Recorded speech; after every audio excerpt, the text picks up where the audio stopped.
All right, and welcome to another edition of L.I.F.T Tutoring. Today we will be talking about an issue, a subject matter that I actually just came across recently because I wasn't thinking about it before. Again, we are simulcasting. Again, not really simulcasting, but we are simulcasting on Spreaker and on YouTube. I will be taking the video that I've used to record myself, and also have it on YouTube, so you can listen to it either on Spreaker.com/user/L.I.F.T Tutoring, or you can listen to it via YouTube in either the podcast format or the video format. So let's dive right into it today.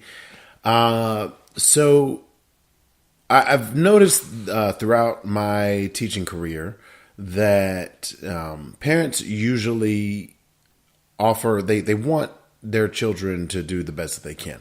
And this often results in trying to find extra help for the student outside of school, because either the student is not understanding how the teacher is teaching, what strategies are being used. Maybe they just don't have the foundational knowledge. They don't have the background knowledge to be able to keep up with the class, or what have you. So most parents will then look at some sort of tutoring service to make sure that their child stays on grade level and can get on grade level, so that they can do what they need to do to pass the class and to go to the next grade with enough of a foundation where they won't be struggling.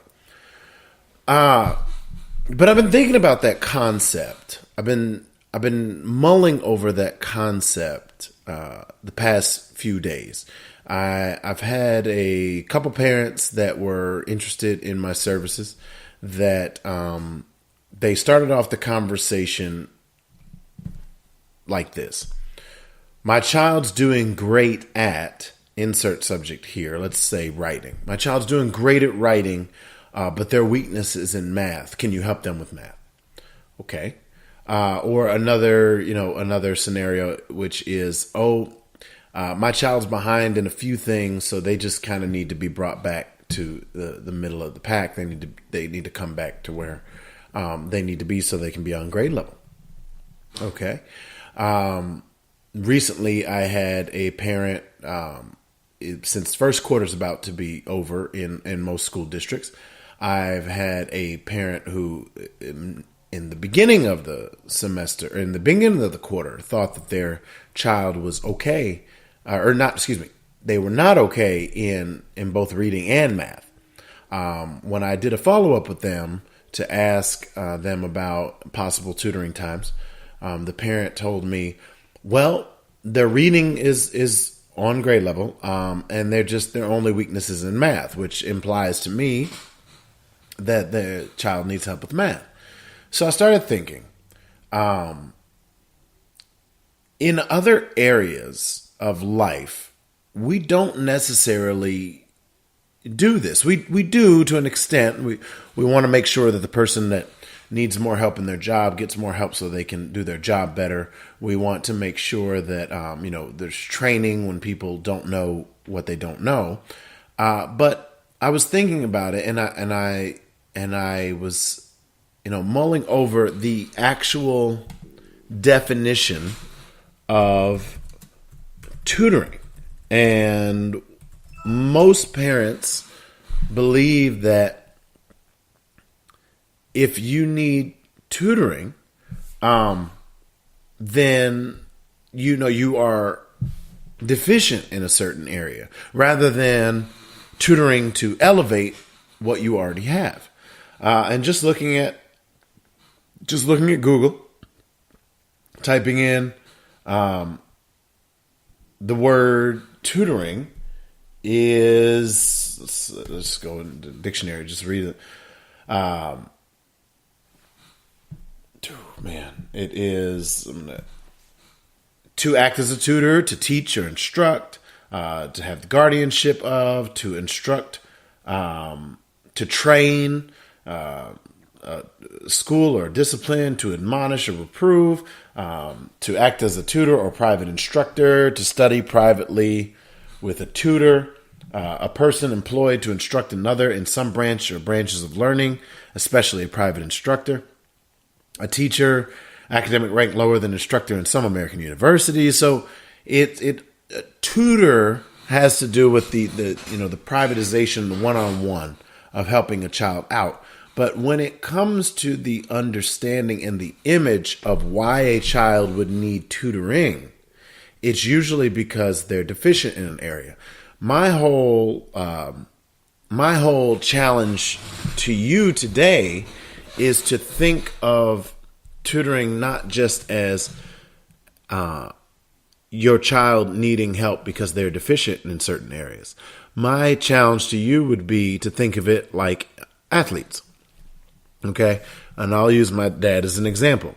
Not once, after he made the Pro Bowl or after he was an All-Pro, did he go up to his coach and say, I don't need any more work with my technique because I'm a pro and I know what I'm doing. So you can go ahead and coach up all the people who are not like me and who aren't, advanced and great like me. He would never say that.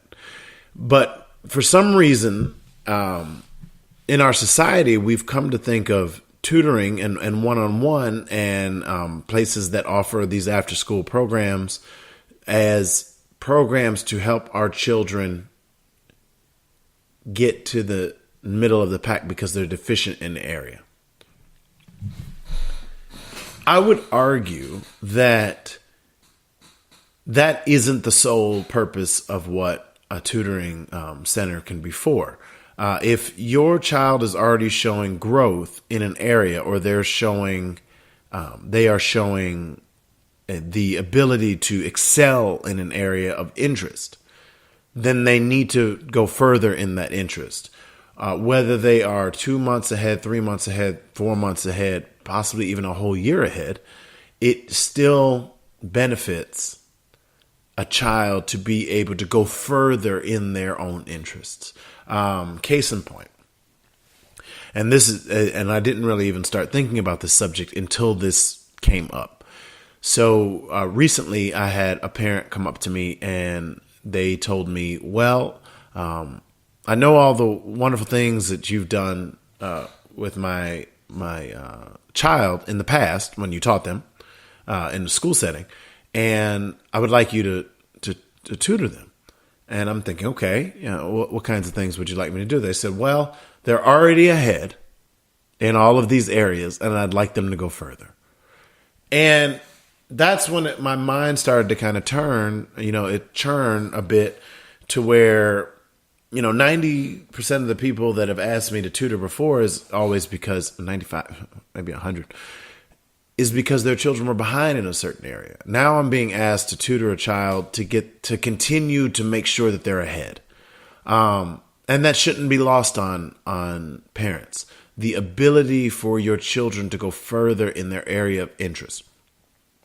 I would argue, too, that this might be more beneficial in the long run for areas of interest that they may not be that interested in. So let's say that they're not that they're really awesome at writing, but they don't like reading so much. Well, if you have the right kind of tutor that can push them and help them understand that writing and reading go hand in hand, and that their interest in writing can help their reading, well, then now you've suddenly helped their reading out too. Rather than saying, okay, you're going to go do some extra work with a subject that you don't particularly like, but I need you to try your best so you can bring that up.